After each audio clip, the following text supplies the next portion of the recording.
মোহাম্মদ পাগল নয়, মোহাম্মদ লাইসা বিমাজনুন, মোহাম্মদ পাগল নয়, এ কথা আল্লাহ বলবেন। কিন্তু আল্লাহ কেন বলছেন তোমাদের সঙ্গী পাগল নয়?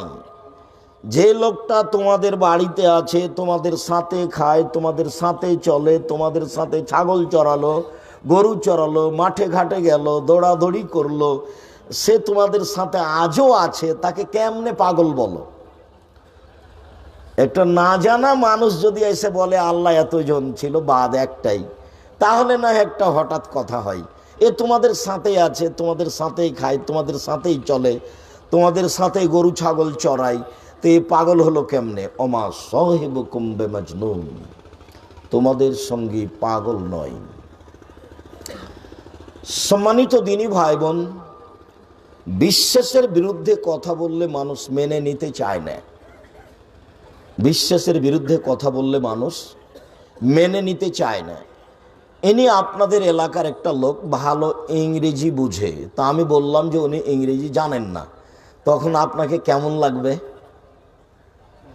আপনাকে খারাপ লাগবে না? খারাপ লাগবে। কেন? আপনার বিশ্বাসের বিরুদ্ধে আমি কথা বলেছি। তো মোহাম্মদ সাল্লাল্লাহু আলাইহি সাল্লামের আত্মীয় স্বজন বংশধর যেটা বিশ্বাস করত, সেটার বিরুদ্ধে তিনি কথা বলেছেন। যার জন্য আমি বক্তব্যের মাঝে মধ্যে বলেছি, হক বলাও যেমন জটিল, হক মানাও তেমন কঠিন। হক বলাও যেমন জটিল, হক মানাও তেমন কঠিন। হক বলা জটিল কেন? ধর্ম, সত্য আর মিথ্যে আরবি ভাষায় লেখা আছে, সেইগুলো ভালো মন্দ তদন্ত করে সঠিকটা বলা খুব কঠিন। ভালো বিদ্যা লাগবে, বিদ্বানদের আশ্রয় লাগবে। ধরেন আমি 30 বছর থেকে দেখে আসছি যে এ দেখেন দোয়া খাতমিল কোরআন, কোরআন মাজিদের গায়ে 1 পৃষ্ঠা লেখা আছে। আমি 30 বছর থেকে বলছি, 30 বছর থেকে, যে এইটা নবীর বলা দোয়া যদি কোনোদিন প্রমাণ হয়ে যায়, আমি আব্দুর রাজ্জাক বিন ইউসুফ সেদিন থেকে আর জাতির সামনে আসবো না, আমরা ওয়াদাবদ্ধ। কেউ যে মুখই খুলে না। আমি বলেছি যে সাদ্দাতের কাহিনী মিথ্যে, শেষ পর্যন্ত বলেছি যে আচ্ছা কাহিনী কোথায় আছে সেটা প্রমাণ করতে হবে আগে, সত্য মিথ্যে পরে। মানে কাহিনী কোথায় আছে এটাই হয় না, তো কেমনে হবে? তাহলে এমনিতেই চলছে ধর্ম, এমনিতেই চলছে। এত বড় দোয়া কোরআন মাজিদের গায়ে লেখা আছে আরবি ভাষায়। তো ধর্ম হক বলা কঠিন এই জন্য যে সৌদি আরব থেকে ইসলাম বের হয়ে ইরাকে ঢুকেছে, ইরাক থেকে বের হয়ে ইরানে ঢুকেছে, ইরান থেকে বের হয়ে ভারত, বাংলাদেশ, পাকিস্তানে এসেছে। যারা নিয়ে এসেছে তারা ছিলেন তরিকাপন্থী, চিশতি।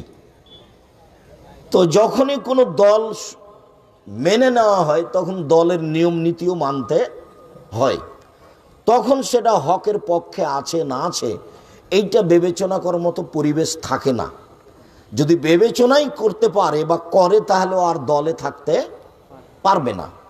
এই কারণে ইসলাম আস্তে আস্তে অনেক অংশ কি হয়ে গেছে? উল্টে গেছে। আর যখন ইরান থেকে এদেশে ইসলাম এসেছে তখন ইরাক, ইরানের বড় আলেমদেরকে হত্যা করা হয়েছে, যার কারণে বড় বিদ্বানদের পক্ষ থেকে এলম ভারত, বাংলাদেশ, পাকিস্তানে আসেনি। যার কারণে আজও ভারত, বাংলাদেশ, পাকিস্তানের ইমাম যারা যারা মসজিদে খুতবা দেয় তারা আজও বড় আলেম নয়। অল্প পয়সা দিয়ে তাকে রাখা হয়েছে। ও মসজিদের সেক্রেটারি, সভাপতির বিরুদ্ধে কথা বলতে পাবে না। হক কথা এক একটু যদিও বুঝতে পারে তো বলতে পাবে না। এই জন্য যে সভাপতি সেক্রেটারি সুদ খায়, সভাপতি সেক্রেটারির দাড়ি চাঁচা আছে, সভাপতি সেক্রেটারি দলীয় মানুষ, একটু 19-20 হলে লোকটার চাকরি যাবে, গরিব মানুষ। যারা বড় বিদ্বান, যাদের টাকা পয়সা আছে, যারা সমাজ নেতাকে উঠাতে পারে, বসাতে পারে, এরকম বড় আলেম দিয়ে মসজিদের খুতবা হয় না ভারত, বাংলাদেশ, পাকিস্তানে আজও। যার কারণে হক জানাও জটিল, হক মানাও কঠিন। হক জানাই যাচ্ছে না যে ভালো মন্দ বিবেচনা করে কে বলবে। মসজিদের খতিব যিনি, তিনি আমাদের ইমাম, তিনি আমাদের সব, তিনি আমাদের ধর্মীয় নেতা। মসজিদের ইমাম যিনি, তিনি কি? এটাই স্বাভাবিক যে তিনি আমাদের ধর্মীয় নেতা, কিন্তু আসলেই কি তিনি ধর্মীয় জিনিস বুঝেন? বুঝতে পারলেন কি? পারলে কি বলতে পারেন? সব দিক দিয়ে সমস্যা আছে, যার কারণে হক বলাই জটিল আর হক মানা কঠিন। কেন? চলন্ত ধর্মের সাথে হকের মিল নেই। চলন্ত ধর্মের সাথে হকের মিল নেই। কোরআন মাজিদ পড়া শেষ করলে বলতে হবে সুবহানাকা ওয়া বিহামদিকা আশহাদু আল্লা ইলাহা ইল্লা আনতা আস্তাগফিরুকা ওয়া আতুবু ইলাইক। এটা হলো চূড়ান্ত ধর্ম। আর চলন্ত ধর্ম হলো কোরআন পড়া শেষ করলে বলতে হবে সাদাকাল্লাহুল আযীম। তাহলে চলন্ত ধর্মের সাথে চূড়ান্ত ধর্মের মিল নেই, হকের সাথে চলন্ত ধর্মের মিল নেই। বক্তব্য শেষে, বৈঠক শেষে, বিবাহ শাদীর বৈঠক শেষে, জালসা জলুস বৈঠক শেষে বলতে হবে সুবহানাকা আল্লাহুম্মা ওয়া বিহামদিকা আশহাদু আল্লা ইলাহা ইল্লা আনতা আস্তাগফিরুকা ওয়া আতুবু ইলাইক। আল্লাহর নবী বলছেন ওই বৈঠকে যদি কারো ভালো মন্দ কথা, উচ্চবাচ্য কথা হয়ে যায়, তাহলে আল্লাহ এই দোয়া দিয়ে কি করে দিবেন? ক্ষমা করে দিবেন। এটাই ছিল বৈঠক শেষের দোয়া। এটা হলো চূড়ান্ত ধর্ম। আর চলন্ত ধর্ম হলো হাত তুলে দোয়া করতে হবে। তাহলে দুটো এক নয়। চলন্ত ধর্ম একরকম আর চূড়ান্ত ধর্ম একরকম, যার জন্য হক বলাও জটিল, হক মানাও কঠিন। হক মানতে গেলে চলন্ত ধর্মের সাথে মিল খাবে না। চলন্ত ধর্ম একরকম আর সঠিক ধর্ম, চূড়ান্ত ধর্ম আরেক রকম। আসসালামু আলাইকুম, আল্লাহ নবী বলছেন এটা খুলে যাওয়ার পূর্বে সব পাপ ক্ষমা হয়ে যাবে, সব পাপ ক্ষমা হয়ে যাবে। তো ইয়াগফিরুল্লাহু লানা ওয়া লাকুম, এই দোয়া কেউ জানে না কোথা থেকে এসেছে। সবাই বলছে ইয়াগফিরুল্লাহু লানা ওয়া লাকুম। আমাদের চাঁপাই নবাবগঞ্জে আবার যদি কেউ বর জামাই দেখতে আসে, তো যারা মুরব্বী তারা চট করে খপ করে হাতখান ধরে নেয়, বলে কি দোয়া পড়লে? ও জানে না যে কি দোয়া আছে দুনিয়াতে। তো বলে কি দোয়া পড়লে? তখন চুপ থাকে। তখন মুরব্বী বলে যে তুমি সালামের দোয়াটাও জানো না, কিন্তু ও জানে না যে এটা দোয়া কিনা। কথা বুঝতে পারলেন না? এই হলো চলন্ত ধর্ম আর চূড়ান্ত ধর্ম। চলন্ত ধর্মের সাথে সঠিক ধর্মের মিল নেই, যার কারণে হক বলাও কঠিন, হক মানাও কঠিন। সত্য মিথ্যা সব একাকার হয়ে আছে, আরবি ভাষাতে লেখা আছে। এইটা তদন্ত করে সমাজের সামনে পেশ করা কঠিন। আর তদন্ত করতে গেলে সমাজে যে ধর্ম আছে তার সাথে অমিল হয়ে যাবে, তখন এটা আর মানুষ বলতে পারবে না, কঠিন হয়ে যাবে।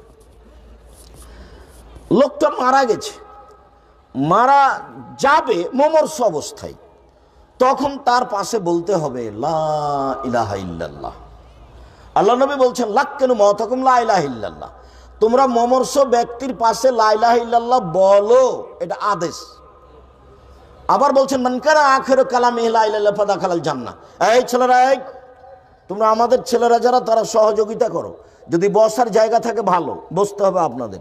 আর যদি বসার জায়গা না থাকে, তাহলে আমাদের পক্ষ থেকে জোরালোভাবে অনুরোধ থাকছে, যেহেতু আমি নির্বাচনে আসিনি আর আমি আপনাদের ভালোবাসায় এসেছি, আর আপনিও আমার ভালোবাসায় এসেছেন, অতএব ভালোবাসা বজায় রাখতে গিয়ে, আল্লাহর নবীর কথা শুনতে ও মানতে গিয়ে কষ্ট হলেও এক পায়ে এক খেয়ালে দাঁড়িয়ে থাকতে হবে। কিছুক্ষণ দাঁড়িয়ে থাকার পরে হাঁটবেন, আবার কিছুক্ষণ পরে কারোর সাথে কথা বলবেন, এটা ত্যাগ করে বসে থাকতে হবে। আপনাকে আমি অনেক ভালোবাসি, এ কথাই ঠিক। তবে কথা চলাকালীন আপনি কথা বললে, নিজের প্রয়োজনীয় কথা কারোর সাথে বললে, তখন আপনাকে আমি ঘৃণা করব, এ কথাই ঠিক। আপনার কোনো কথা আমি এখন গ্রহণ করি না। আপনি অল্প সময় নিজের যাবতীয় প্রয়োজন ত্যাগ করে দেন, আপনার আমি কিছু না কিছু উপকার করবই করব ইনশাআল্লাহ।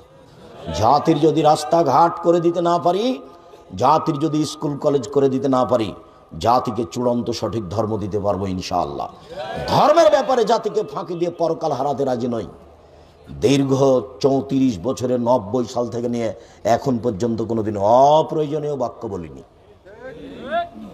আপনি প্রমাণ করবেন। 90 সাল থেকে নিয়ে এখন পর্যন্ত কোনোদিন কেসা কাহিনী বলিনি। 90 সাল থেকে নিয়ে এখন পর্যন্ত আমি কোনোদিন মাঝহাব নিয়ে কথা বলিনি। ও পাতাই পড়ি না আমি। গালি আপনি দেন, আপনি যদি গালি দিয়ে আমাকে একবারে ধুয়ে দেন তো আপনার আমি নামটা নিব না,